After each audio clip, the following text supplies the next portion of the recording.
And we can see the entourage of the national president of Asatu, Chief Ambassador Alex Onukwe.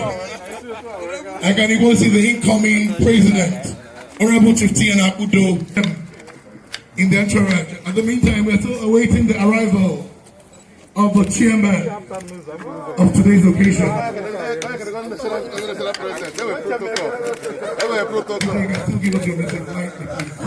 Lightly. Please, because I'm putting in a chair.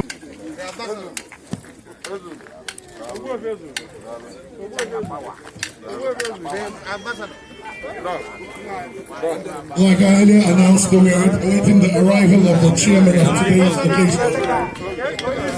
In the person of Igwe of the Child C. Abala. Already the chairman board of trustees is already here. That's the arrival of the chairman. Where's the ushers, please? Where are the ushers?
We are waiting the arrival of the Deputy Governor of the state.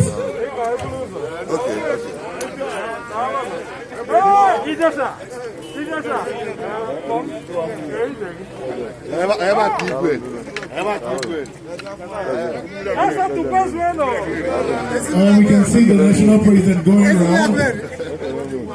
Now introduce the incoming. Very soon they'll be taking their seats and then we'll start the recognitions proper. As they're going around, DJ Humble, please give me soft music, country music. Obule Wibo Kita Bigo. That's the guy from the girls' school now.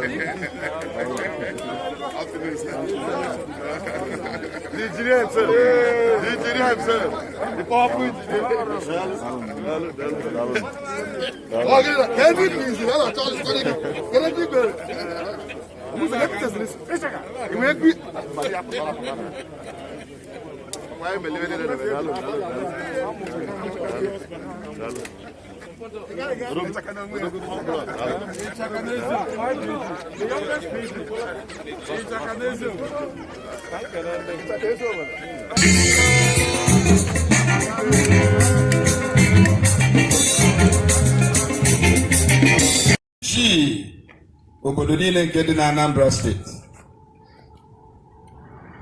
Chineke nke pụrụ ime ife niile gị onwe gị mara onye ndu gị onwe gị na-enye amara gị onwe gị na-enye nghọta anyị na-ayọ ka mmụọ nke ịfụnanya na nke udo ka o were ọnọdụ n'ebe ndị dị iche obodo niile nke dị na Anambra steeti nọ nyekwa ha amara ezi Chineke ebere ka ha wee kwado ndị nke na-eweghara ọnọdụ ịbụ ndị ndu n'oge a anyị nọ n'oge ịma aka n'iru n'obodo anyị bụ Naịjirịa n'ụwa niile anyị nọkwa n'oge ịma aka n'iru n'obodo dị iche iche ndọrọ ndọrọ dị iche iche dị n'ime obodo dị iche iche o nweghị obodo nke gbanarị ya na Anambra steeti ma anyị na-ayọ ka ị na-ebula anyị ụzọ ka ị na-ekpeela anyị azụ kwee ka anyị niile dịka ukwu ahịsa nke ekekọrọ ọnụ nke mmadụ na-apụghị ịgbaji anyị na-ayọ amara gị onye nwe anyị n'oge dịka oge a nchekwa ndụ na akụnụba bụ ife ịma aka n'iru. Akụkụ Anambra steeti na-agba ọbara, akụkụ Imo steeti na-agba ọbara, mpaghara obodo Zamfara na-agba ọbara, n'ọtụtụ mba dị iche iche. Ma anyị na-ayọgo onye nwe anyị ka ị kụọ n'ime obi anyị niile mmụọ onye agha na nwanne ya n'aha Jizọs. Anyị na-ayọgo ezi Chineke ebere ka inye anyị ezi arụ isi ike, nye anyị ezi akọ na uche, na-ebula anyị ụzọ ka ị na-ekpela anyị azụ. Afa nsọ ka anyị na-akpọkọ n'ọgbakọ a wee na-ayọgo ezi Chineke ebere ka ị nọgoro n'oche eze gị, wee ka ife niile nke a ga-eme n'ebe onye nwe na Chineke anyị ka ọ gaa na ntụziaka anyị. Udo were ọnọdụ ka ịfụnanya were ọnọdụ, ka ebe ọ bụla ọnụmadụ onye nwe anyị ka ọ jụọ, ka ebe arụ tala onye nwe anyị ka ulu anụ arụ nọchie, kwee onye na-eje ka o duru nwanne ya. Mgbe na-ete ya aka onye nwe anyị na Chineke anyị will not miss this man. Na mgbe na-ete ya aka a na-atụ anya onye ga-enyere gọvanọ anyị aka ije ozi. Anyị na-ayọ itinye mmụọ ọbụla nke ga-eweta nghọtafie, na mmụọ ọbụla nke ga-eweta ọgba aghara, na mmụọ ọbụla nke ga-eweta ekwu ekweghị. Onye nwe anyị wepụ ya n'etiti anyị n'aha Jizọs. Mee ka anyị ghọta ife ọma niile ka anyị nwewuru na mba dị iche iche nke anyị na-eje na-akpata akụ na ụba, na-amụta akwụkwọ. Anyị nata na be anyị ka anyị tinye ya n'ọlụ, ka ife ahụ eji wee mara anyị bụ onye agha na nwanne ya wee gaa n'iru ịnọgidesi ike n'etiti anyị. Chineke anyị na-emekwa ọnọdụ a n'aha nsọ gị, wee na-ayọ ike idu anyị n'ime ije ozi niile. Mgbe a ga-ejesikwa na onye nwe anyị wee chịkọta, mee ka okporo ụzọ rubere ndị gị isi, ịna n'udo na ezinụlọ dị iche iche na mba dị iche iche nke anyị rapụ wee bịa n'ebe a taa. Mgbe gị bụ Chineke ga na-anara otuto na ịja mma niile, na-ere anyị amara ka anyị keta oke na ngọzi gị site na Jizọs Kraịst bụ onye nwe anyị.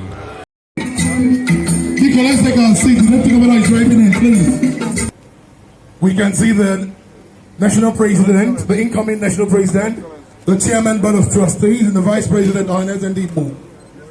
They're all there to welcome him. Very soon we'll be having him in the arena. As soon as he comes in and takes his seat, we'll take the national anthem and then the Anambra state anthem. Third,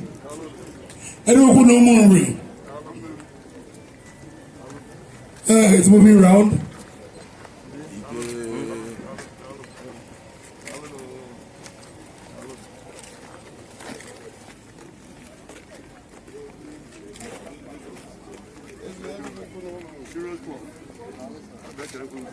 That's it.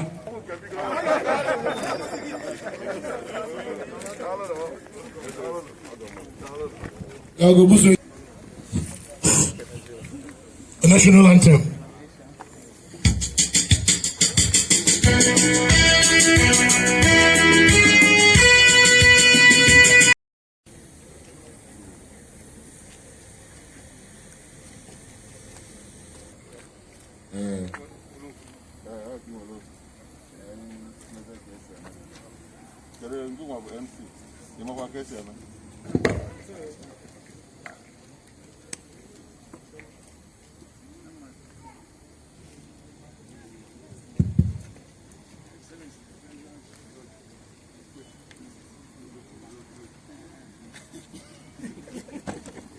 Asatu kwenu.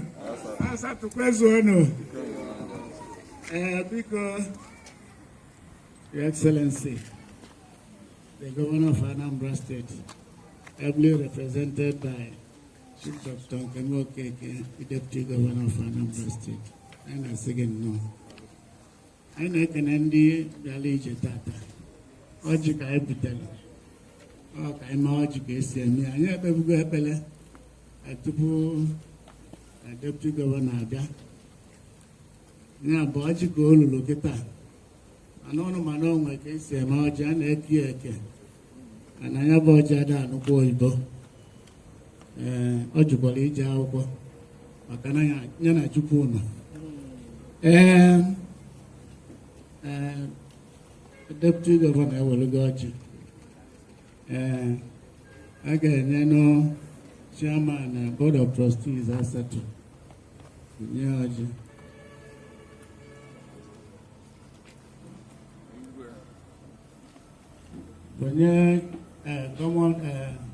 Current President Asatu. Akakita Otapoli current. Ngobelog. Obana past.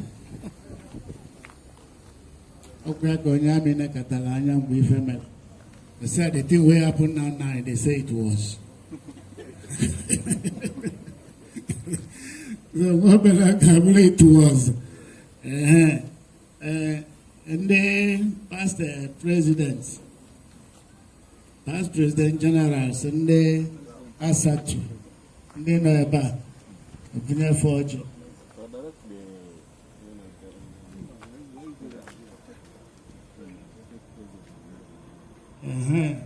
State President Ohaneze, and Yoji. State President Ohaneze, and Yoji.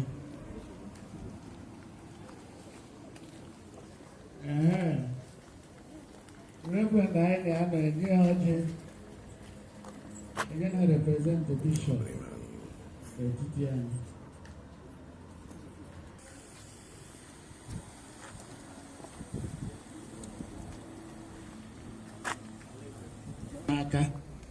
Enogomanya na igwe ndị Ọka South anọrọ ebe a na-adọbụzi as chairman na igwe na-awa ọjị. Anyị na-ekene Chineke nna n'ụbọchị nke tata. Anyị wee na-ayọ ka ọ gbadata n'ọnọdụ anụnwa anyị nọ bụ nke eji enyefe ọchịchị n'aka ndị ọfụ arọpụtara. Ọchịchị bụ n'aka Chineke ka o si abịa. Anọ ya na-eji ụka ya arọrọ ndị ọchịchị ndị ga-enyere ya aka wee na-edozi ụwa o kere n'onwe ya.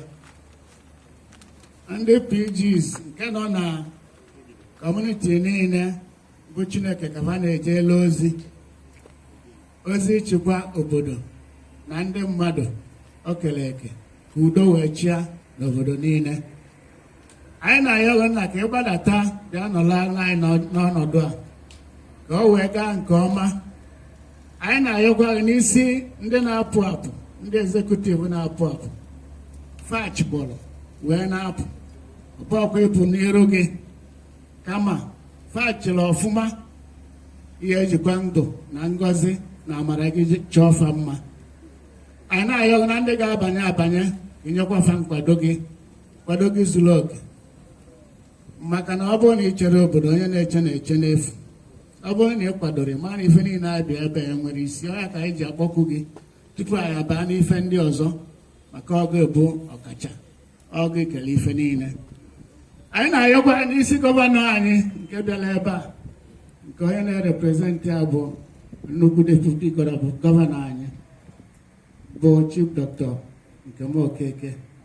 Anyị na-ayọ ngọzi n'isi fa, na-ayọ ngọzi na ọchịchị fa na-achị Anambra steeti, ka Chineke nọnyere fa kwa afọ ume, nyekwa fa ngọzi na amamife nke onye bugo fale, nke o mee ya ka ọ pụtakwa ife ọzọ.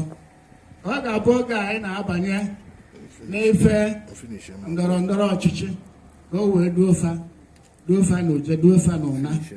Ife niile mfa ga-eme wee bụrụ nke ya bụ Chineke nna ga-etinye aka, ka nzube fa bụrụ nke Chineke nna ya agọzi. Anyị na-ayọkwa ndụ onye ọbụla bịara ebe a wee na-asị na ndụ ya abụnụ nke anyị o, arụ isi ike ya abụnụ nke anyị o, ọmụmụ ya abụnụ nke anyị o, ụba ya abụnụ nke anyị o. Ọbịbịa anyị bịa ebe a bụ ife ọṅụ ka anyị bịara, ọṅụ na ngọzi Chineke ga-eso anyị n'ahụ. Anyị na-ayọ Chineke nna ka o weta udo n'obodo niile dị na Anambra steeti, maka onye abụ eze udo, ọya na-enye udo nke na-agba mmadụ ghalị. Na-ewere oke ya weta udo na Anambra steeti ka o wee zuo oke, ka o wee aṅụrị wee gbaa akamụ. Anyị wee na-ayọ Chineke nna ka ọ gọzie ọjọọ ka anyị taa ọta na mbụ, ka anyị taa ya n'ibe, ka ọ zụọ arụ na mkpụrụ obi, si na Jizọs Kraịst bụ onye nwe anyị o. Igwe Because the next we have is the opening remarks by the chairman of the occasion, His Royal Highness, Igwe Sobai Charles C. Abala, people are able 3 of okay. Because kind of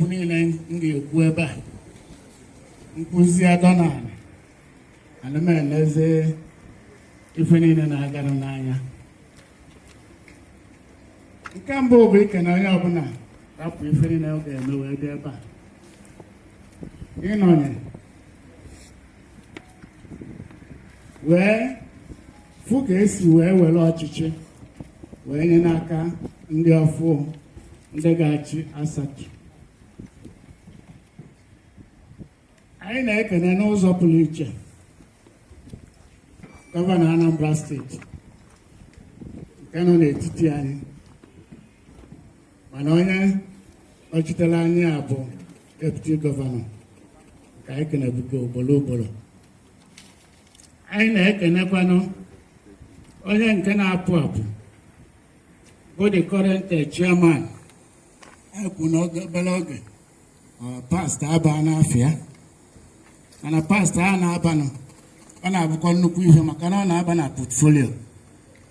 And then a portfolio BHJ interview for future promotion. I am now willing to pass that in a portfolio. Yeah. Well, I know Bonoya Gabaniru. Or I Chilepo Zokapanka. Or Chilopago. A blue house of Representatives. Otia Puko. Makananti Arago Koya and I US and me. I na Sichineke Dubefa. Yanande, do to a chill and a fragile of ma. But I'm waiting to tell Ochiche when we're peaceful election. Man on ya chica, Omaka. For the Chijuzi and a farmer pop. But we'll look at your bagala. Manochichala. Where now hand over Tata, who don't hang it. I neck and aqua, and then can abata. Bo barrister, Budo, Ebeje Buago. I want freedom milk.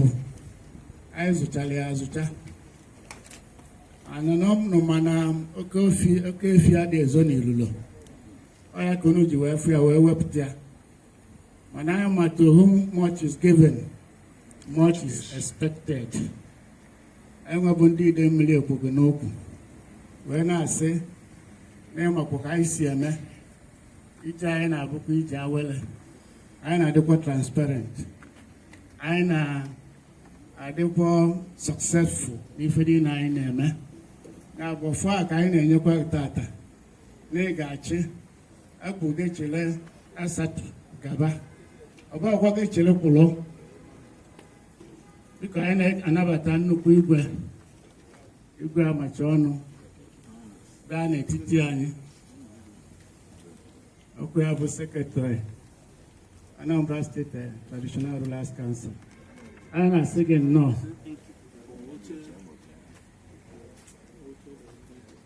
So I know when I'm back and you're going to Chichanaka, I'll go get Chilekaba, I'll go get Chilepolo. Macadamia, I'll go relay race. And then I have a button. The money about you also. And I know when I build the banner, Enunka, Natural Chimel. Then I'm more than a moment, I'm more than work here. Now, I go to see Fendiame in Aziana. I got go and Bog a little, a 2 constituency, the double I and I had Jesus. I could come if I can call if any and Macam, we can bag as you as in their inn. Of Yabaziaro, you could quasi. Ufebele can bello and then na batano. I know you are Tunaka. I know you offer a money age at church table, wisdom, knowledge, and understanding. One of Brugo, Nukuanya keep Nuku barrister. of the Supreme Court of Nigeria. Okay? So, all learned person go, go knowledge, no understanding. Mana wo fifa the company me bụ wisdom. Ọ nke a ka anyị chọrọ ịghọta ya maka ada agụta ya n'akwụkwọ. Ọ ya ka ụfọdụ ji asị na passing 6 is not a passing sense. Ọ wisdom nke na-esi n'aka Chineke abịa. Maka knowledge and understanding nwee mistake na-abụ na-asị n'imefe apụta. Nke na-enye obodo nsogbu, na-enye ụwa nsogbu. Na-enye ndị magistrate nsogbu. Na-enye judges nsogbu. Ofu mistake na-apụta na ya bụ error type 1. He convict the innocent. It's an evidence before me. Police Gloria, Manozuro. Error type 2 na-apụta na ya. Fully acquit the guilty. He said for lack of evidence. A proof will be beyond all reasonable doubt. He acquitted him. Another. All two errors, sir. Ka wisdom, the age data. If I got further wisdom, I'll all over Solomon. I can't marry one cadendo. You can wear one Williaka. I can ask in Ile own, I can let own cause. Iliaka. Mana wisdom ka Solomon apply. Owe nweta the true fact. Owe kulunwa we kri onye nke pe amụ nwa dị ndụ. Ọ bụrụ na o ji sọsọ knowledge and understanding, o nwee ike lekọta anya wele nwa dị ndụ kwi nke nwa ya nwụrụ anwụ. Ọ ya ka eji ya wisdom. The president elect. N'ụzọ pụrụ iche ka Chineke nye gị ya, iwere ya na-alụ ọrụ. Ọ ife nkwụta ebe a wee na-ekene ayọ Chineke n'isi a ana n'isi ndị executive. Anyị na-asị na Chineke ga-enye ya n'aha Jizọs. Nke ọzọ bụ ndụmọdụ ka anyị ga-adụ ya. Ndụmọdụ na-abụ. Nke mbụ, n'obodo dị mma bụ na igwe na PG na-alụ ọfụma. Ọ bụrụ na enwe mgbagharị anya n'ebe PG nọ na igwe o metụta obodo. Ada o metụta obodo, ọ dị ka ọkụ amụghịla amụghị, enwere ike ịmụghị ọ na-enwu obele. Mgbe ihe ejije zipụta, ọ bụrụ na ọkụ ekwerozi ntinye. Ya bụ anyị na-arịọ ya ka anyị na-ekwu maka ya ka anyị na-ekwu maka ndị PGs ndị ọzọ na ndị executive. Na fa ga-agba mbọ ka fa na ndị igwe fa na-alụ ọfụma obodo wee gaa n'iru. Nke mbụ anyị na-ayọ ka ọ na-eme bụ respect for the igwe. Maka irespect igwe, obodo niile respect igwe. Ọ bụrụ na irespectịrị igwe, obodo ama respect ya. And the igwe bụ image maker of the community. Onye kpali igwe ma ọ pụọ n'ilo, obodo unu ka ọ kpali. Ya nke mbụ bụ respect for the igwe. Nke abụọ, maka na igwe abịa an institution. Ọ bụgodo na ọ dị obere, erapụ ya. Ọ Chineke tiri ya ebe afọ. Maka na ndị a na-ama maka ya. Ndị mmadụ nọ n'elu a na-ama maka ya. Chineke ma maka ya. Ọ ya ka igwe ji bụrụ an institution. O wee bụrụ father of the community. Maka sị honor your father and your mother so that you will live long. So onye ọbụla gbaa mbọ ka ya na egwu ya na-alụ ọfụma ka obodo wee gaa n'iru karịa ka a tụrụ anya ya. Ekwekwana ndunye ndị mmadụ ka a gbaa igwe mgba maka na ọ na-enye nsogbu n'obodo. Nke a bụ ndụmọdụ anyị na-adụ ya. Nke abụọ, o nwere institution ọzọ ọ ga-ezekwala ịgba mgba. Institution nke a bụ gịnị? Ọkwa gọọmenti. both my local, my state, my national. Abakwana ya mgba. Maka o nwere onye gbara mgba mgbe ochie ọja adịrị. Ọka mgba ka ọ bụ. O wee jee mgba. O wee nwude ndị mmụọ niile from nke nwe ofu isi wee lụọ nke nwe isi 11. Oluo nke 12 asị ha agbakwana nwa eze mgba. Maka na nwa eze bụ chi gị. Ịgbakwa ya ịna mana ịgba ya ịtọ. O were na ya nwee pawa na ya nwa tekniki ọgba ya onwude ọja adịrị. Ọ bụrụ na ọkwa ọja bụzi onye maara ife ka onye bụ dibịa ga-etụtazi ife wee tụte ya ọ ya bụ n'ọna. Ya bụ o nwere ndị anaghị agba mgba maka na gọọmenti ji ọtọriti jide pawa. Onye ji ọtọriti jide pawa ji mma n'isi. Gịnị anyị azụ ijide the other side o kwuo ya melụ ọha arụ. Ọdụ na-abụọ ka anyị na-adụ ya. Ka anyị na-adụ onye nwe nne onye na-nwere nne na-amụta ife. Ọ ya ka m ji si na nchọ ka m kwukọrọ okwu niile m ga-ekwu ugbu a. Ọ ya bụ ndị nọzi ana ana m enepụzi ife niile n'anya. Ya bụ anyị egwu Chineke maka amamife n'ebe ị nọ. Anyị ma na onye go gị ya na-arịọ ya ka ọchịchị gị makarịa nke mbụ mara mma mana onye na-amụ nwa na-amụ ka nke nwa ya ka ya na ọchịchị gị ga-ama mma mee ka udo dịkwa na Anambra steeti dịka ọ dị na mbụ ma karịa ka ọ dị na mbụ dị na various communities nke ị ga-etikwa anya gị na ya wee na-eme nke ị ga-emenwu nke ọzọ adịrị Chineke. Ọ ya ka anyị na-ekpe ekpere tata and anyị kelee ndị rọpụtara ya maka na ha arọpụta ezigbo mmadụ. Akpa udo dị n'afịa. Anyị na-ekwu na ọ ga-eweta udo na communities niile dị na Anambra steeti n'aha Jizọs. Anyị na-ayọzi ngozi Chineke n'isi unu. Ọ ya enye unu arụ isi ike zuru oke. Unu wee lụọ ọrụ alụọ ya ọfụma mee ka Anambra steeti bụrụ ebe mara mma karịa. Anyị na-ekwu ị ga na-relate with ndị igwe na-relate with ọha na eze na ndị ọzọ niile ka anyị wee jikọọ n'ọnụ wee mee ka Anambra steeti makarịa. Anyị na-ekene Chineke maka ụbọchị nke tata na-asị na Chineke na-agọzi mmadụ niile ga-agọzi anyị bịara ebe a gọzikwuo ndị nọ n'ụzọ ije ma ọ bụ ndị na-nwere ike ịbịazi ebe a tata. Anyị sị na ka onye na-ana tata na ọ ga-ebu ngọzi na amara nke Chineke nna wee na-ana ihe ndị a ka anyị yọrọ Chineke nna kwee na ọ ga-emela ya n'aha Jizọs Kraịst bụ onye nwe anyị.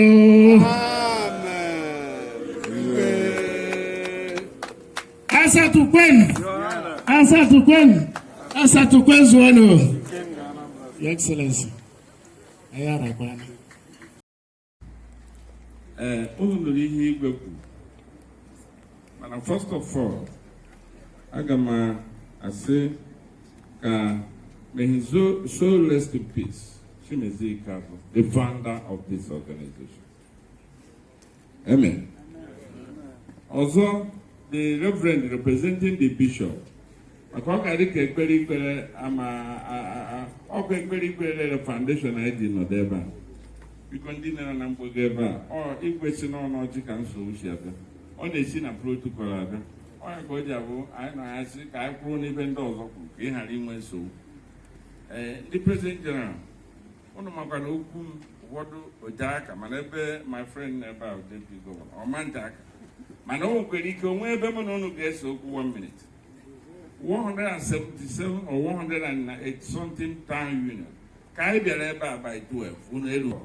As chairman board of trustee of this association, Your Excellency, this organization is duly registered with the CS. Mani had them back. Not make you go to Hela, can govern Anambra State. Your government. It will look back in a year. Mbai Bidori Fan. because on our fight, Kama Mageme Town Union 4th year. But I can see, now I am 8 years in fight. Your administration officially made Town Union 4th year. Now President General under regime and a 20 million choose-your project. When you tell President General, Ruaka Ifejirielu, nobody has seen when he failed. Bando Badana, Pagaje, Treban, and Ye Ugobanya, Kenya Ugobanya. Because when my President General raised this statue in a community, that is one. Two, these little stipends, the Town Union, has already stamped it as 4th year in the government of the state. Okay, a long way.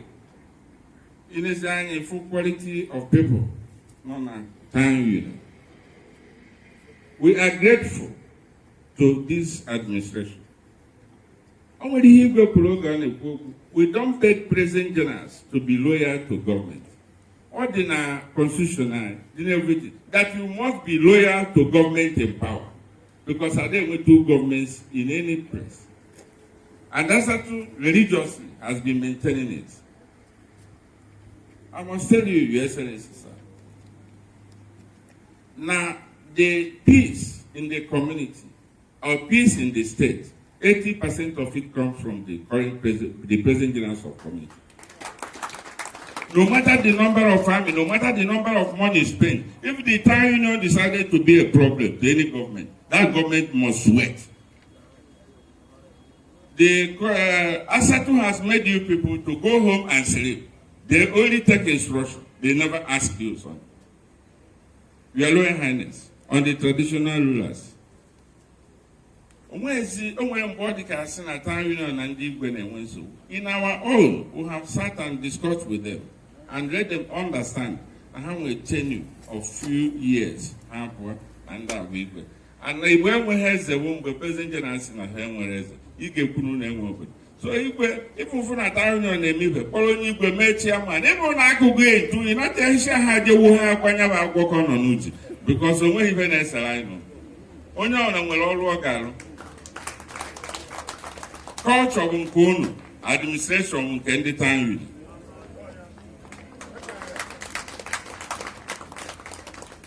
How can I go do? I'm going to go before I go nowhere. Yeah, why can I?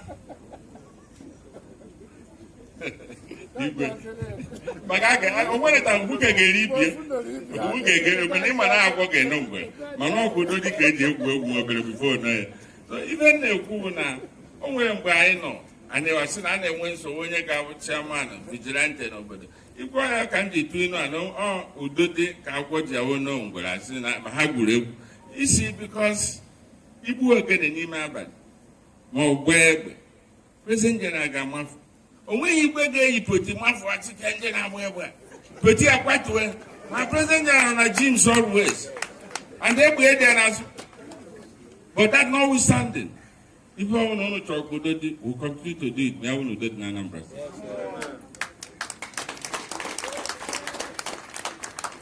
I to check government. Now, before I continue to government, I must go back to some of my colleagues.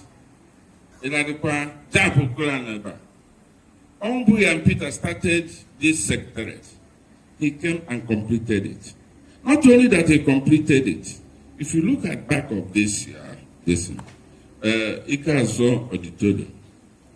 Oman Ikazo present, but he followed history and studied what the man did.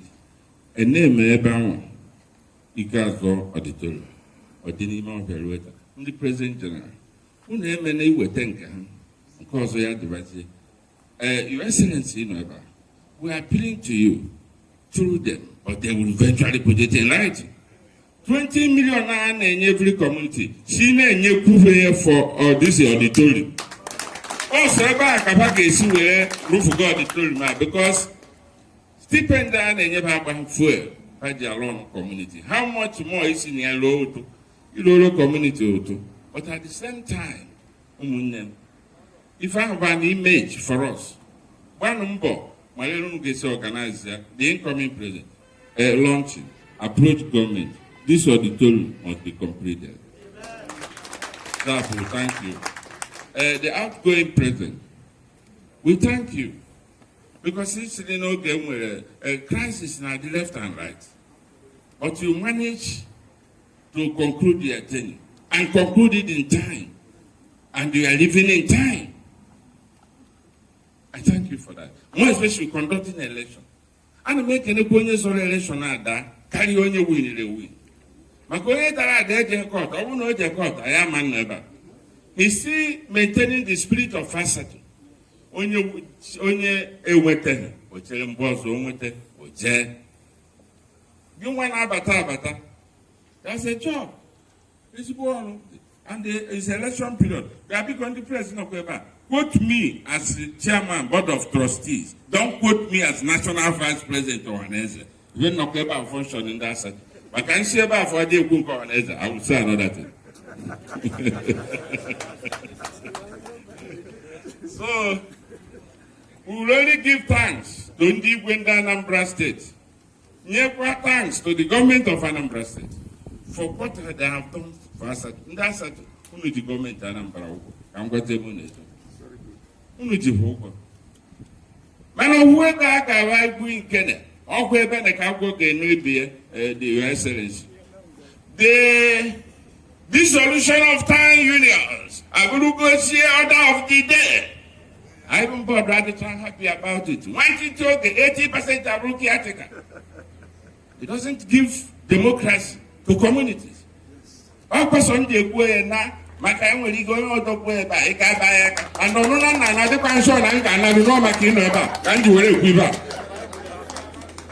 Yeah, because Oden came as President General with him by the I'm President General of Asatu 21 years ago.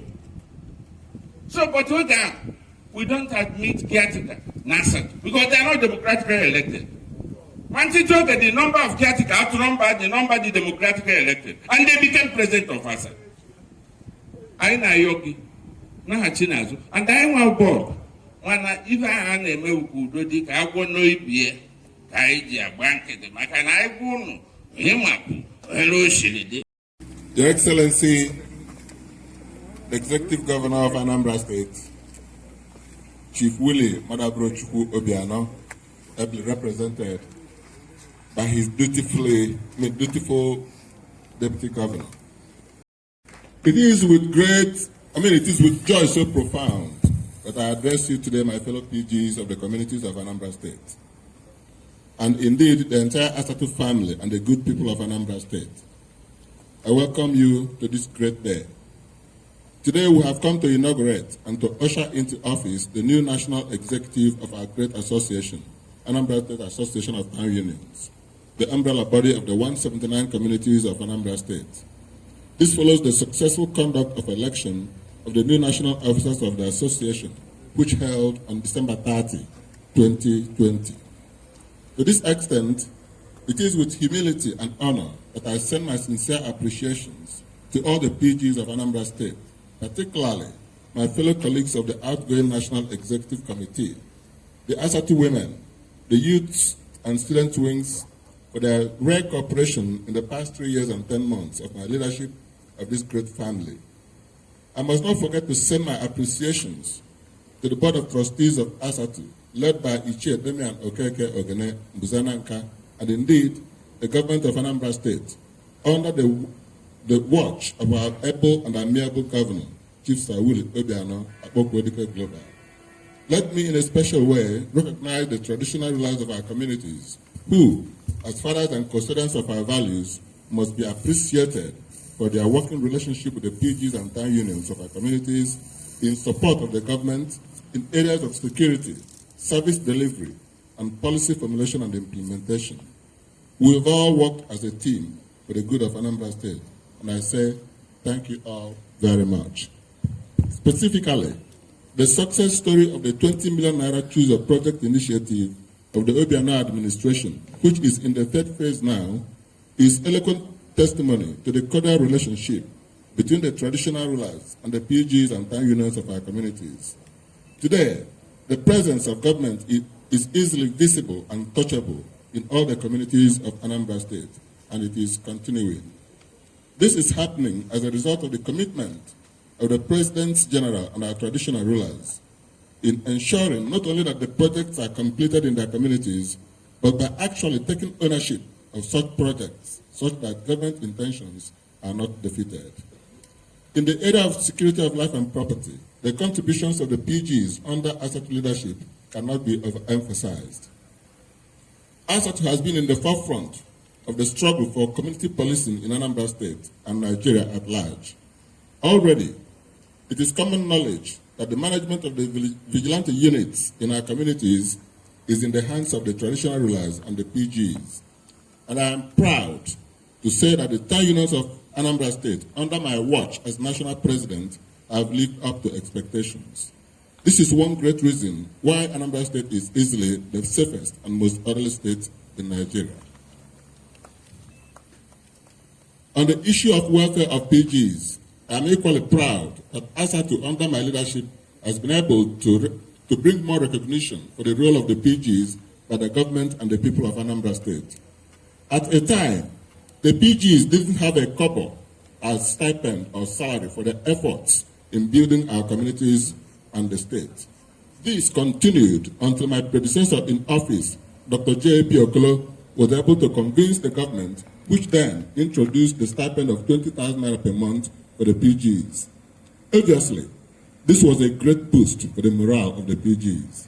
Then I came in as national president, and in keeping with my inauguration day promises, I was able to convince the government to raise the stipend of the PGs from 20,000 naira to the current 80,000 naira a month for every PG of the communities of Anambra State. To this extent, I wish to once again say thank you very much to the amiable governor of Anambra State, Chief Sir Willie Obiano Ebubedike Aguilera, for his encouragement for the PGs, best of its kind in Nigeria. Thank you, Your Excellency. We appreciate. At this juncture, I wish to restate that Asatu, under the outgoing ESCO, has kept faith with our tradition of continuity. Before we came on board, Asatu had gone to tell Inauguration that rotating the seat of the governor of our state among the 3 senatorial zones will generally make elections better in this part of Nigeria and make things better for the people. Today, Asatu has not changed in this regard. We still believe very strongly that rotation of the seat of governor between the North, Central, and South senatorial zones is the best for the politics of our dear state, and it will reduce tension in governorship elections in Anambra State. We therefore enjoin the people of Anambra State to give heed once again to the call for rotation of the seat of governor as we prepare for November 6th. This time, it is the turn of Anambra South Senatorial Zone to produce the next governor of Anambra State after Willie Obiano. Further to the above, we wish to state that Asatu, under the outgoing ESCO, has continued with our culture of support for the government in power. And it must be said without reservations that the relationship and synergy between Asatu and the sitting government in Anambra State has been of great benefit to the government and in the Anambra. The town unions, never like before, now serve as clear and veritable link between the government and the people for effective service delivery and popular democracy. The past 3 years and 10 months have been quite interesting. Working together with my colleagues on the ESCO of Asatu, we've been able to strengthen Asatu the more, such that today the town unions of our communities are clearly the 4th tier of government in Anambra State, leading to closer collaborations between government and the people in a manner never seen before, and which is fast becoming a model throughout the southeast of Nigeria and beyond. We report with pride and a sense of duty that Asatu, under the outgoing ESCO, has been able to bring far-reaching reviews on the Constitution of Asatu, which has now, in more clear terms, provided for expanded benefits to the PGs. And for the first time, the Constitution has provided for benefits to POT members and members of the Reformed General Assembly. At the same time, Asatu, under the watch of the outgoing leadership, has prominently assumed its position as the mother of all town unions and development associations of Anambra, wherever they may be.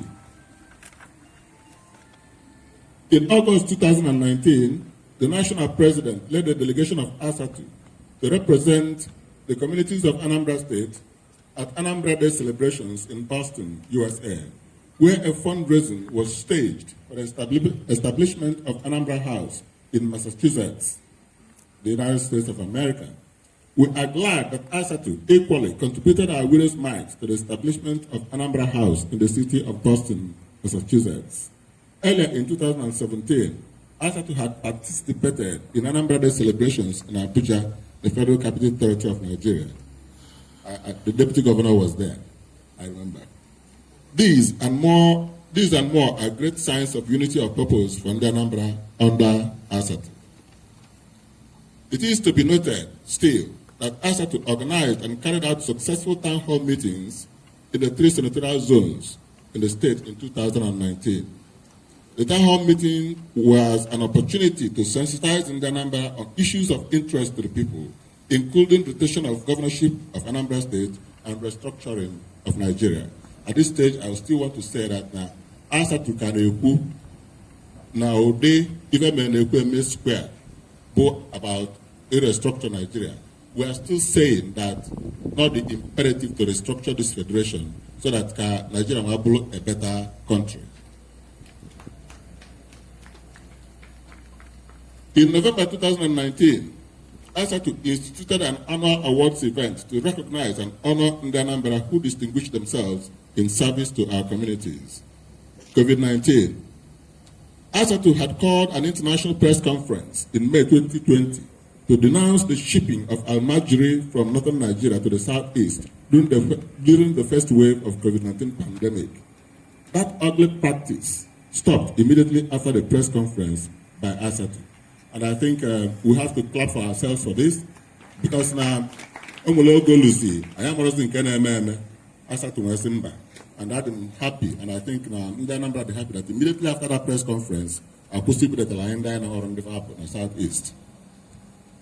In collaboration with Anambra State Council of Traditional Rulers and Otu Subaku Igbo, Asatu played prominent role for the realization and launching of Biko's Super Igbo emblem in promotion of Igbo language and culture.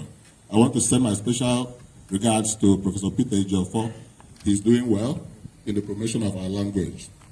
We have not only continued with Asatu Hour on the ABS radio, but we have changed the name of the weekly program from Development Digest to Mmepe Organiru Obodanyi for better understanding and following of the people.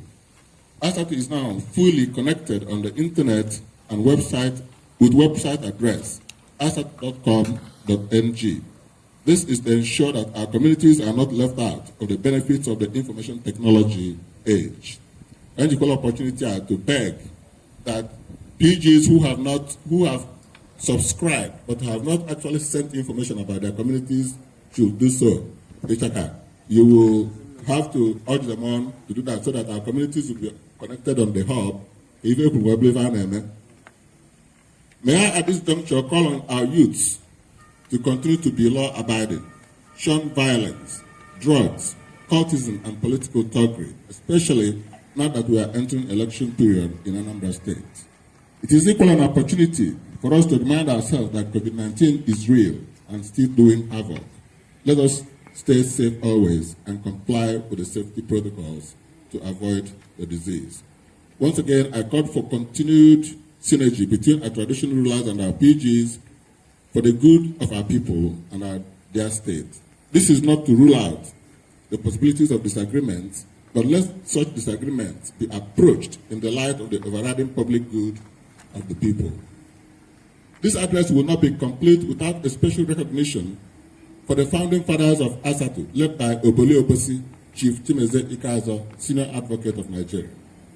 We recognize all the past national presidents of Asatu, Chief Damian Okeke Ogene, Chief Saben Ezabog, Dr. I. Onguboya, Dr. J.P. Okolo, and of course myself, because as I drop this microphone, I become former national president. We have no doubts that the dreams of our founding fathers and our past leaders will continue to manifest from strength to strength. Sadly, however, We remember our colleagues, the PGs who departed this world in the past 3 years while in the service of their communities and our dear state. We remember our National Secretary, late Honorable Peter Obidimma. We remember the late PGs of Nimo, Ndiokolo, Nnobi, Oba, and Opala, Chief Anthony Iboka, Chief Hyginus Anichie, Dr. Samuel Ofodile, Colonel Godfrey Oyejebu, retired, and Honorable Nazo Dominic, respectively. May their souls continue to rest in peace, and may God Almighty continue to assist their families. I send my greetings to all officers of the government of Anambra State. I send my special appreciations to the Honorable Commissioner for Local Government and Community Affairs, Chief Greg Obi, and the staff of the ministry. I say thank you immensely to the Special Advisor to the Governor on Town Unions and Chieftains Matters, Barrister Vera Queen Okonkwo, and her staff. And to all of you members of the press, I appreciate. You are all great people. Once again, I send my profound appreciations to my fellow colleagues on the outgoing ESCO and the entire Asatu family. Thank you all very much for your support and cooperation. And I can only hope that you extend the same and even more support to the incoming leadership of Asatu, so that working together with the government, we will make Anambra State brighter and better. Let me now appreciate our dutiful staff, our admin secretary, account supervisor, the driver and office assistant. You are all great people. Finally, I say congratulations once again to the new ESCO of Asatu. It is well with you. God bless Nigeria. God bless Anambra State. God bless Asatu. Asatu, where's one? Titus Nabuike Abudo, LLB BL, LLM, WIPA, MPA Chaka, Ebeja Babu Ago, Ezowal. Honorable Chief Titus Nabuike Abudo Esquire, popularly known as the Chaka Worldwide, is a seasoned Anambra State-based legal practitioner, writer, legal draftsman, and alumnus of Imo State University, Owerri, Imo State of Nigeria, wherein also he obtained his master's degree in law on legislative drafting. He was called to Nigerian bar and enrolled in the Supreme Court of Nigeria. Honorable Chief Titus Enabudo Egbe Eja Babuago, highly respected as a title holder in Ezewole community, is the fourth son of late Chief Pius I. Abudo, Eze Okibo, and late Lolo Patricia N. Abudo, Ebube Umwabala, of Aliko Village, or Aliko Village, Ezewole, in the Demili North local government area, Central Senatorial Zone of Anambra State, Nigeria. He had his primary and secondary schools at Modebe Memorial Primary School, Onitsha, and the prestigious Christ the King College, CKC Onitsha, Anambra State. He did his National Youth Service Corps, NYSC, in Yenagoa, Bayelsa State of Nigeria, and thereafter joined the famous law chambers of Obiabudo and Co. in Onitsha, Anambra State, for his pupillage, and finally set up his law firm at number 75 Lincoln Road, or Anambra State, known today as Chambers of Abudo, Warrior and Associations in 2007. As a lawyer, he has practiced in and beyond Anambra State, defending the voiceless and the weak. He also has interest in real estate. Honorable Chief Titus Enabudo Esquire has received the following awards for his contributions towards the developmental good of humanity and societal ways. 1. Pillar of Faith Award by St. Edward's Catholic Church, Ezewole. Award of Honor as Favored Father in Christ, in recognition of outstanding efforts towards the growth of the Church by St. Stephen's Cathedral Anglican Communion, Umuahia, Abia State. The Best President General Award 2017 by Actors Peace Organization, United Nations Volunteer. Most Outstanding Personality Award by CKC Old Boys Association, the Legends Set. The Ezewole Community Best President General Award 2018 by Ezewole Improvement Union Nigeria, Enugu Branch. Award of Honor as a pillar of hope in health security by Association of General Practice Nursing and Midwifery Practitioners of Nigeria, Anambra State Chapter.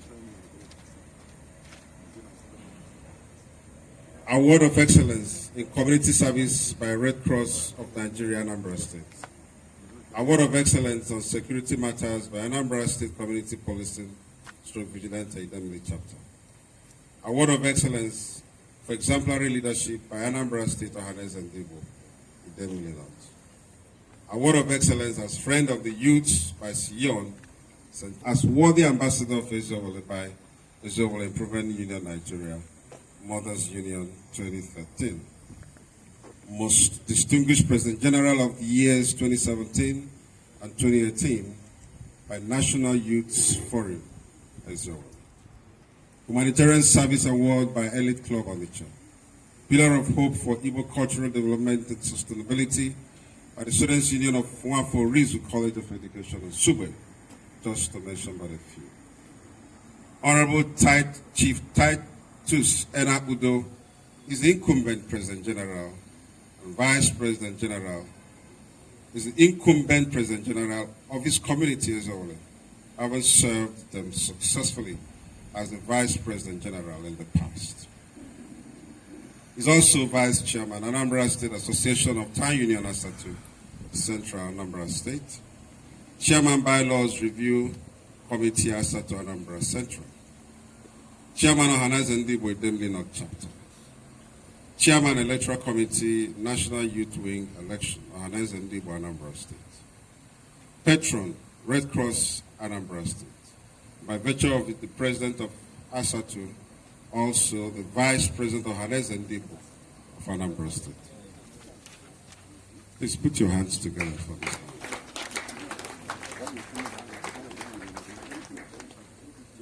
Legal Advice Anambra State Leaders of Thoughts. Legal Advice Anambra State Community Policy Idemili. Chairman Peace and Reconciliation Committee Asatu. Legal Advisor Elite Sports Club Onitsha. Legal Advisor Omamba Landlord Association. Southeast Chairman CKC Old Boys Association, The Legends. Alternate Chairman Bar Center Building Committee, MBA, Idemili Branch. Is being retained by so many clubs, organizations, and corporate bodies as their legal advisor. Honorable Chief Titus Ena Udo is a proven service-oriented person, team player, scholar, whose hunger and thirst for knowledge and wisdom as a means of impacting society are limitless. He plays table tennis and lawn tennis. He is a conflict revolutionist, avid reader, and preacher of the gospel. He is involved in many developmental projects as President General of his community, Ezewole. He achieved the following: completion of today's world-class Ezewole Ultra Modern Civic Center, reconstruction of Eke Market, Ezewole, construction and commissioning of Francis Cardinal Arinze E-Library in Ezewole, construction and commissioning of Ezewole Magistrate Court, completion and commissioning of Ezewole Divisional Police Headquarters, renovation of Ezewole Primary Health Center building, construction of Ezewole Vigilante Office building, sinking of water borehole at Ezewole Civic Center, and some of the strategic locations in the community. Construction of science laboratory at Ezewole Community Secondary School, promotion of Ezewole cultural heritage, and initiating the current Ezewole Cultural Day Festival. Maintaining of 0 potholes along Ezewole Abateto Yago Major Road to ensure safety of the road users. Grading of Ezewole Civil Roads. Construction of 8-room guest house within Ezewole to his convictions and refusal to make compromises on the issues that will not advance the cause of humanity. He was elected as the National President of Asatu on the 30th of December 2020.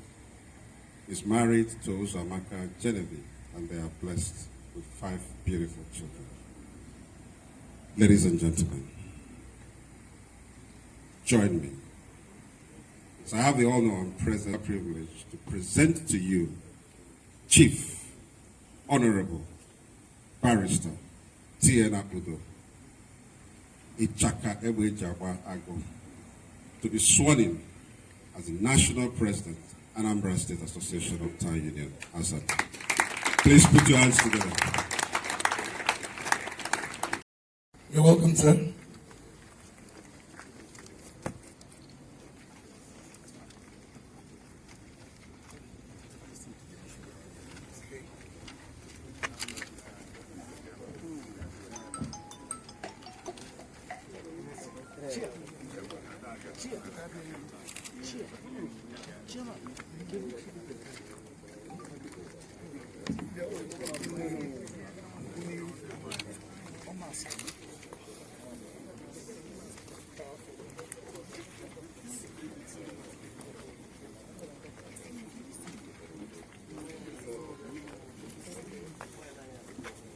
By the instruments of authority vested in me by the Supreme Court of Nigeria as a notary public, I hereby administer on you this oath, this 20th day of February, in the year of our Lord 2021.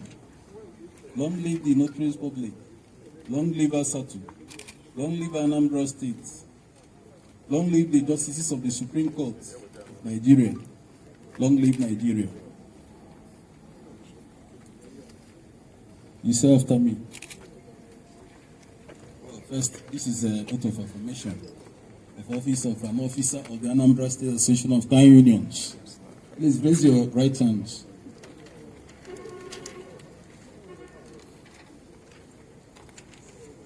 Now say after me. I. Do solemnly swear. That I will be faithful. Honest, and bear true allegiance to the association as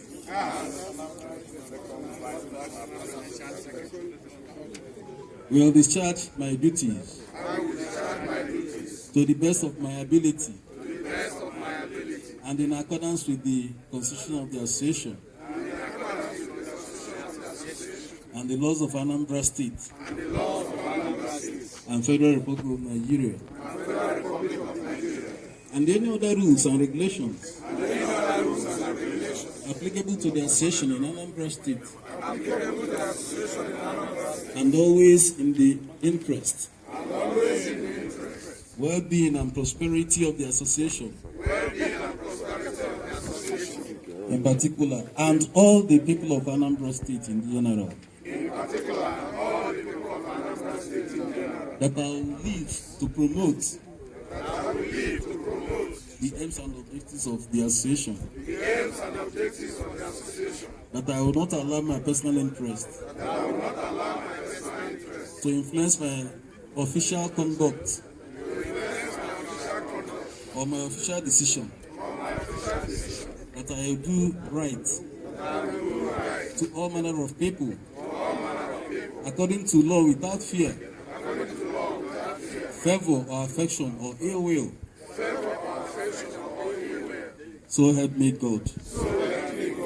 Congratulations. You now sign your various forms so that I will take them and stamp them.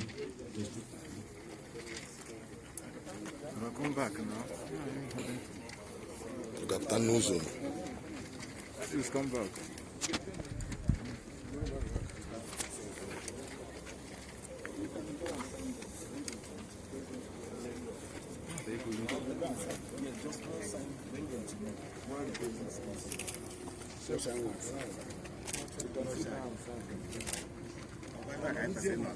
But you wait for the hands before you tell them to wait for them.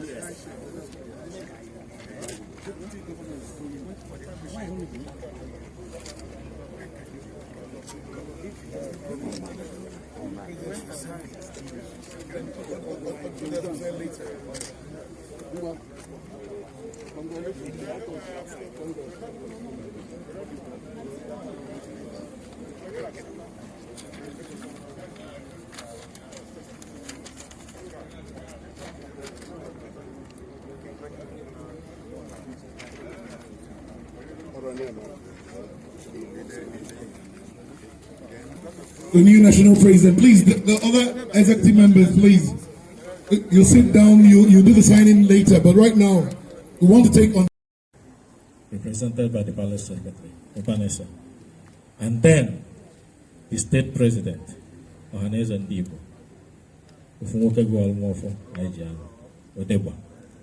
thank you very much.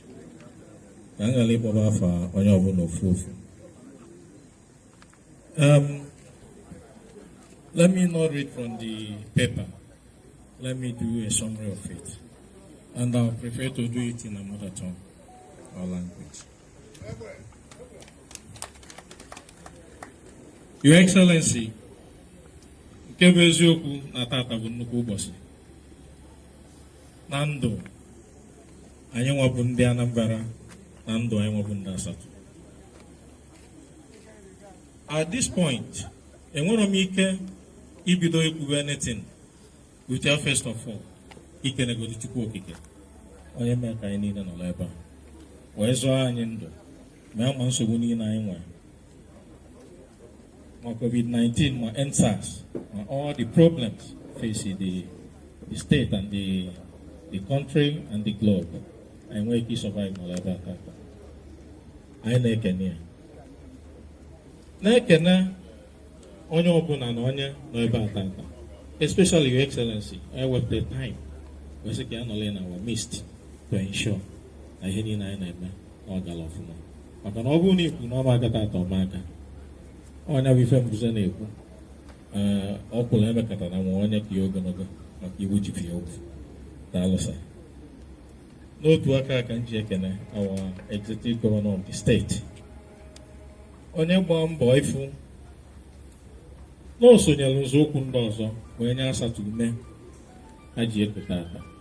Na-ekene ya maka aka onye ịfụ n'obodo niile dị na Anambra steeti nwetasịrị oke na 20 million naira project o si through the town union wee lụ, na-agbanyeghị na ọ bụrụ the president general ka enyere ego, mana ife ekwu gịnị mere anyị kaba arụ na ya anya ka afọ na-alụrụ ọrụ. Ọ bụrụgolu sọsọ nke anwa o zuru iji wee nye ekene, nye Chukwu ekene, biko sikwala gọvanọ anyị aka na ọ dịrị ezi.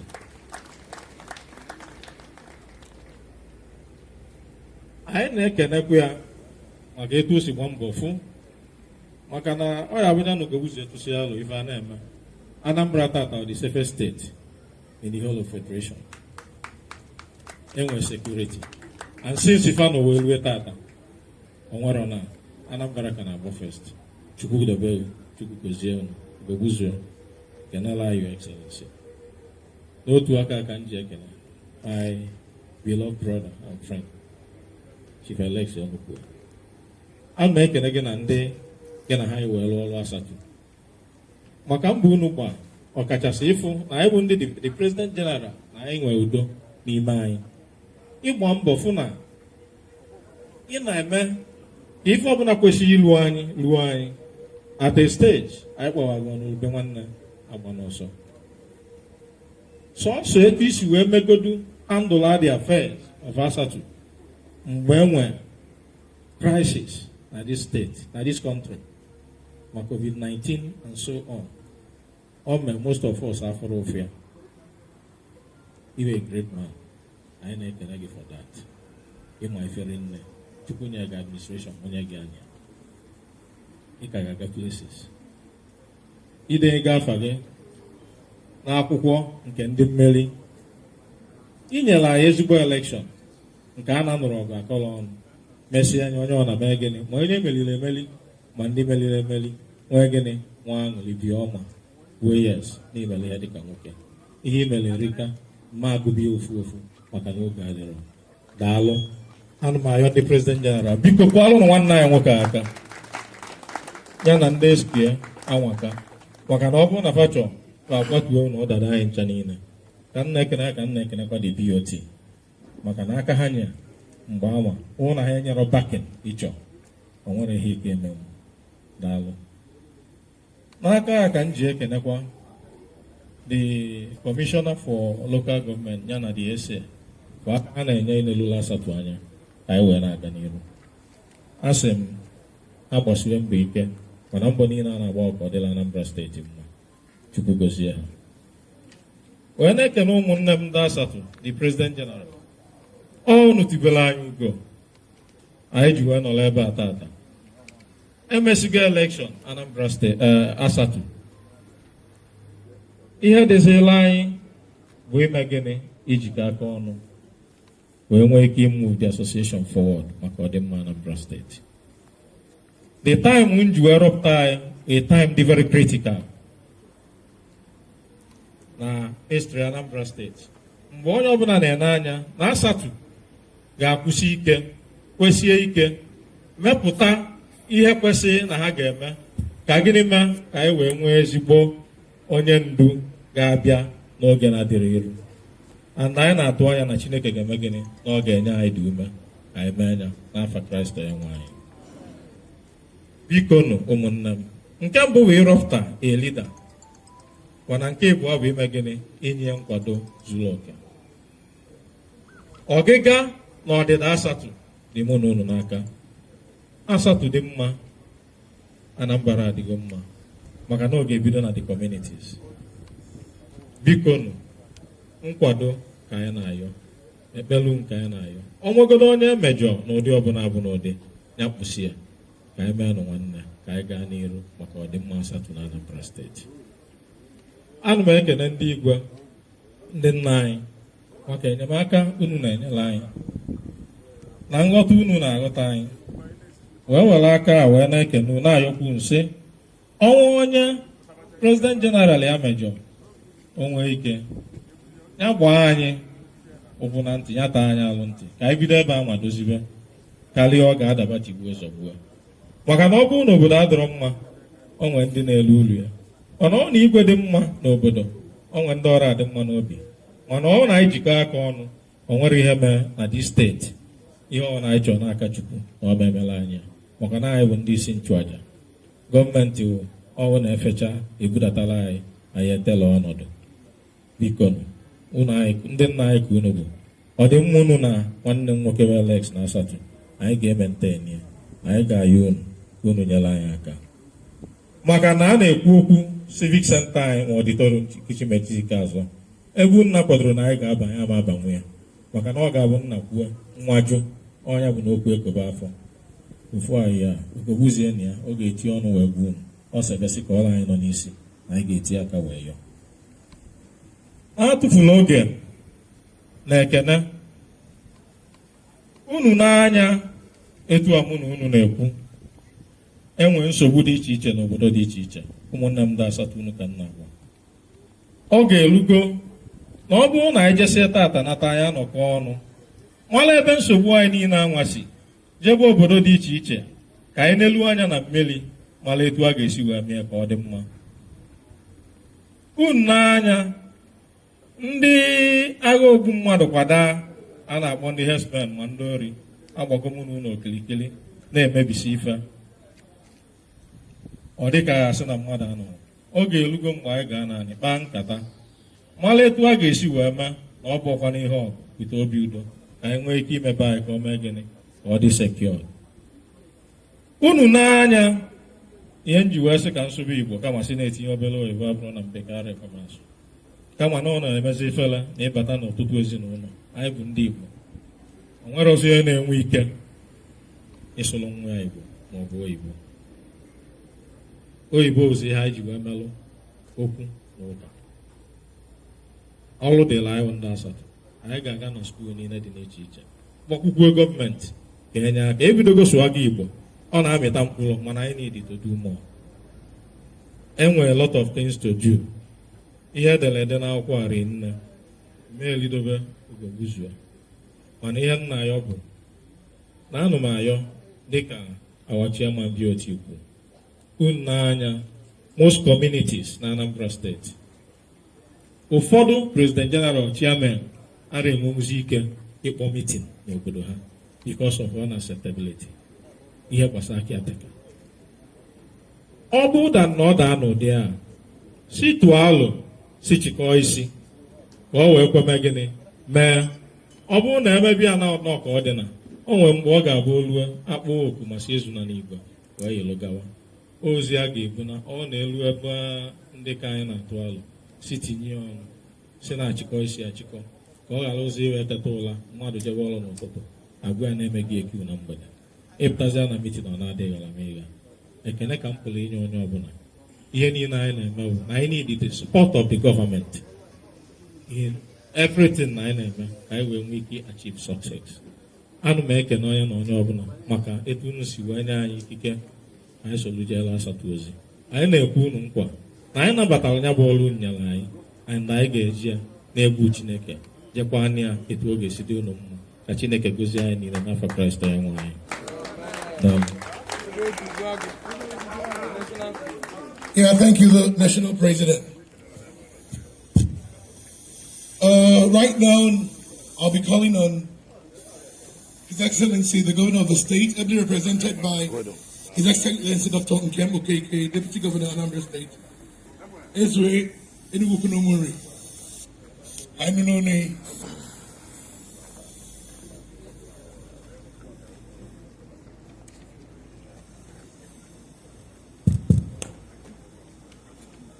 Asatu kwenu. Asatu kwenu. Asatu kwezu ono. Ana m ekene chairman Tata Igwe Orel, the third Igwe, my good friend, and my good friend and brother Mbuze Anka, Chairman Board of Directors Asatu. The new president of Asatu. And executively, I'm making the past president. The decision about Moyana and Chief Bishop. I'm making a president. Ohaneze State. Making India also choose because you look for you anywhere. I'm a teacher. Making all the PGs never. Because now for governor member Chipuli Marabotiko Biano. And my son number star. Naspa, congratulations to the new president, Barrister Abudo, and his executive, the newly elected executive of Asatu. Congratulations on behalf of the governor and the government and people of Anambra State. I don't know more. The best not to talk about no camera. I no go if you go. Nunke Buzena Kapu. Nunke the former president Asatu. Nunke the current president. Just to add a few words to Ifere Nevaku. I do come Kamo Aswani Igbo. I know a boy you better than the end. Although Makane went so good between Igwe and PG. I don't know, Nekuna Igwe culture, PG, one administration. Ezoku, man, Abuja Ezoku. The Baba Ezoku, Ezoku, man, Abuja Ezoku. And we're buying and where interface. Bob Ezoku, and a interface. The bias and I go 1 million or beginning or both. Even you put any better in Gugu, even see you buying a pigeon and local banana, a tualo, Kupurisicaniru. Are there a PG, Cogeno Saibo? Are there a Pugbe, Cogeno Sapigio? No, I've been a car and a tualo, Fana Daba, and I can you. That's what the government expects. Government in may inaugurate PG. Or the same government in a year's Igwe certificate. Where's Obu? Or yeah. I never about one a rig there. How come I do you? Even by the Bible, baby, I know I went to Robert on off, okay? Or the Akoya Wakacha. But it's not so. You're supposed to work together. That's the important thing, that when you have a PG and Igwe working together, the town moves forward. Ese Woroku, and we go camp. Ese Woroku, and we go camp. Next in the Gueze, and I was a while, you were a caretaker, but a caretaker. Open it to a caretaker. One and a caretaker. I don't think it's best for government to have caretaker committees. But sometimes, the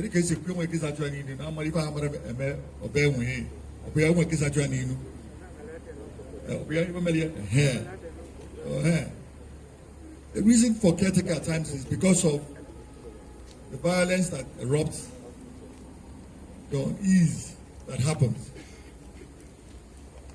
So, but over there, peace, nobody. And what I need for caretaker? If people go for election, if the new presidency will put an election conducted by the outgoing president. He goes to the outgoing president, what are candidates? Up for the election. But election, that's the way it ought to be. What do I know? Peace is what we're looking for.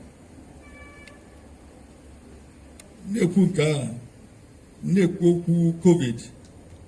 The new president mentioned COVID. COVID is real. Only a boom money. Numbers. Numbers. The numbers became names of people. The names now became people we know. Of course, Oboros is not just onye amona kapanchan. No onye betagi, onye maybe onye village, onye monagi, one negi. And because of COVID. So because the PG, which you know dear, the buy somehow aka water charo, and you put your mask, for that you mask, for that wear functions, and then a traditional wedding, burial, nobody Jew, and then intermingling. If because it's earlier in January, February or no, even Anambra, it's because of environment in December. All the functions we went to in December is what we're paying for now. People are dying every day, and now every day NCDC they put out. We are having more deaths this period than we had last year before video. There are more deaths now.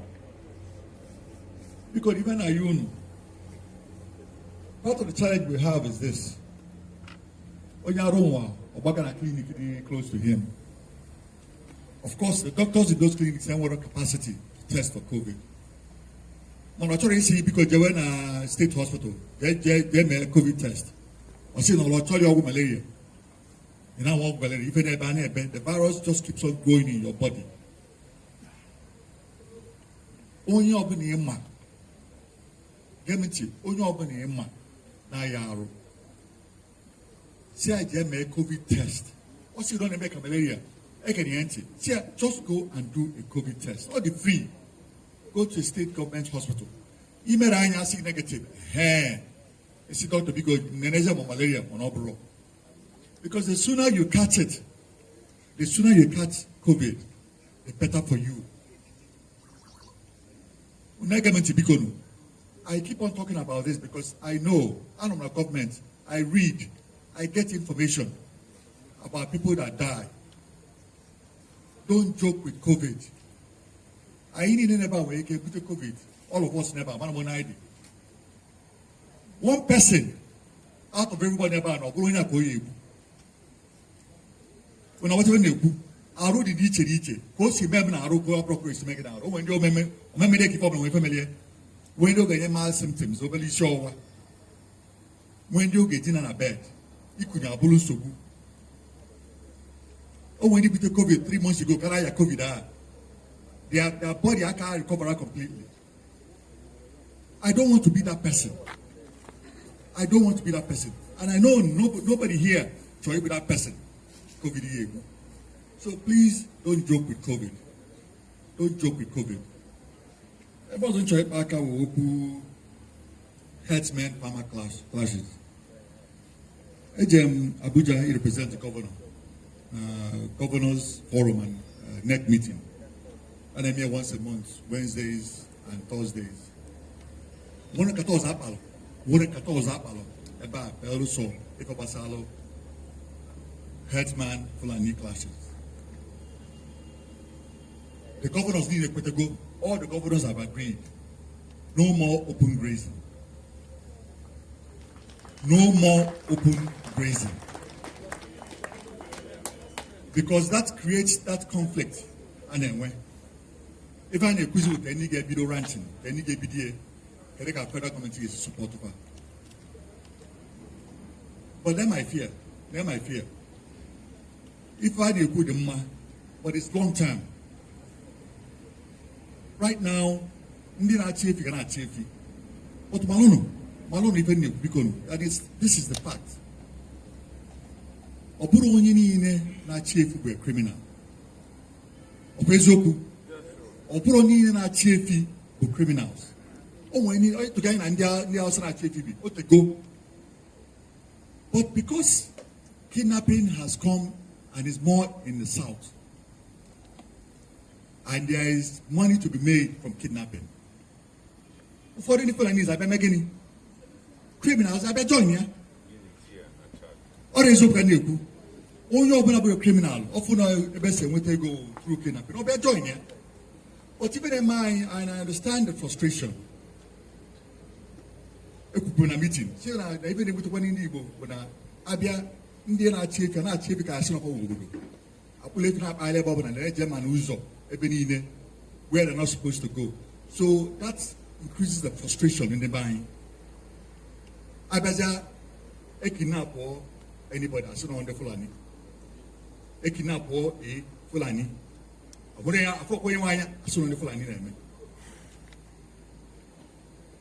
They are also getting upset by such calls that if men are all Fulani, if men are all Fulani. Let me tell you my fear.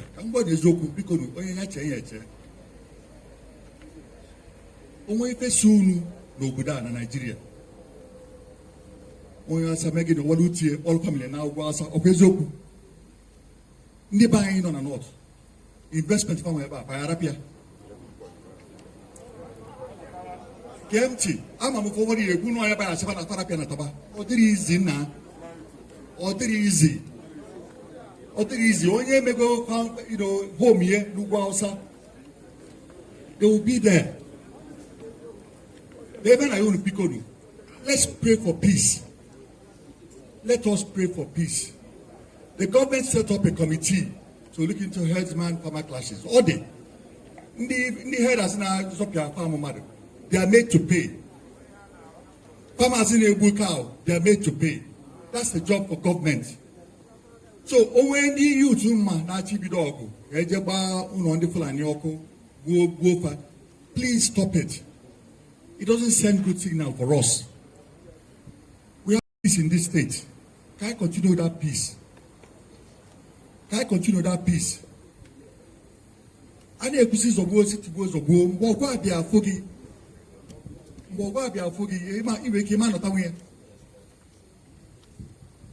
Because I never knew. When you go back to your communities, try and keep your people at peace. Just report to the government. The government has a committee to look into any matter the herdsman.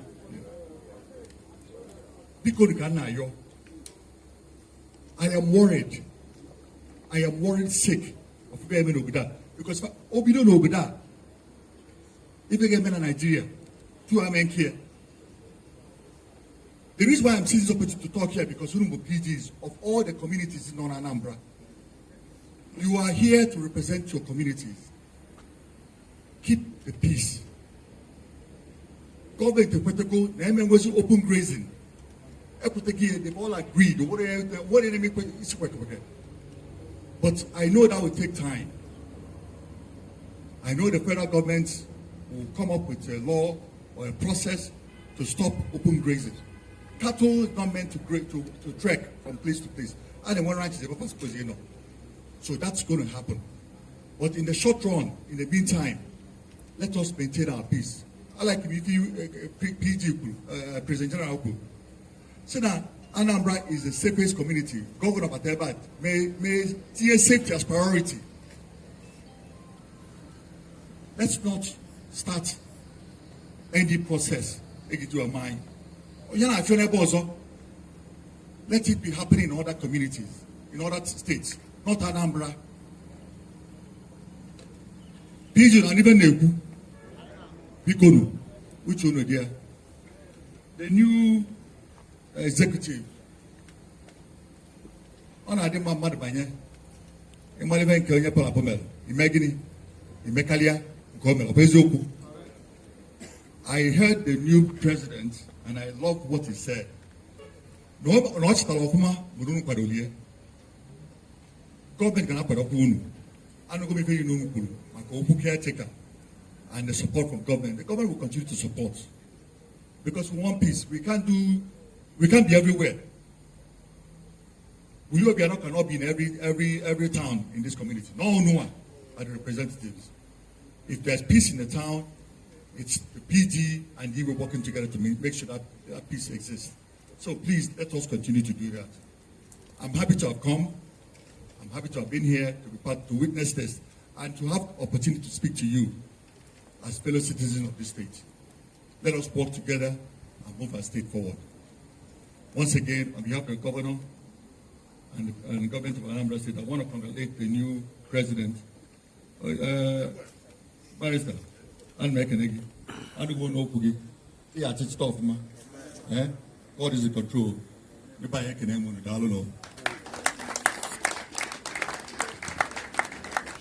Governor, I know Kuifoku. You get back to your community. Very fair, equal. All the while, I had somebody sitting down here with a mask from the area I just saw Princess Chinelo on the area. You're welcome. Sorry, because I don't call a man's affair. I thought you already said what I did for you. No. Hello. We're moving straight. We'll be getting to the national anthem. But before that, I want to call on the chairman inauguration committee to come and give us the vote of thanks. And then the entertainment starts proper.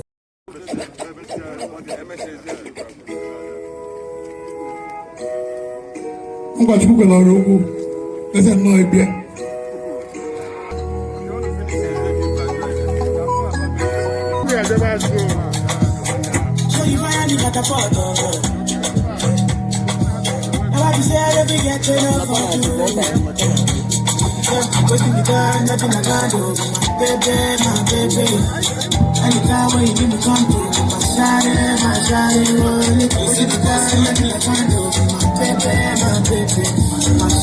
outgoing executive, please stand by. DJ Humble. The outgoing ESCO, please.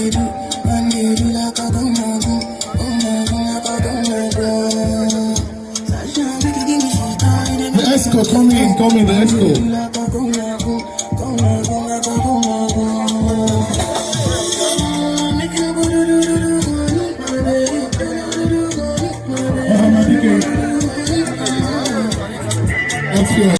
Can you know why the big DJ Humble? DJ Humble, please can we come down a bit?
vice president of our district.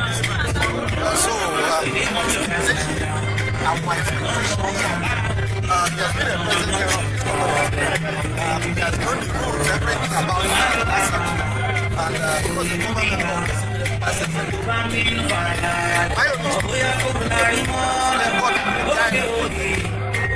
So he has national for this Okay. I just want to hear.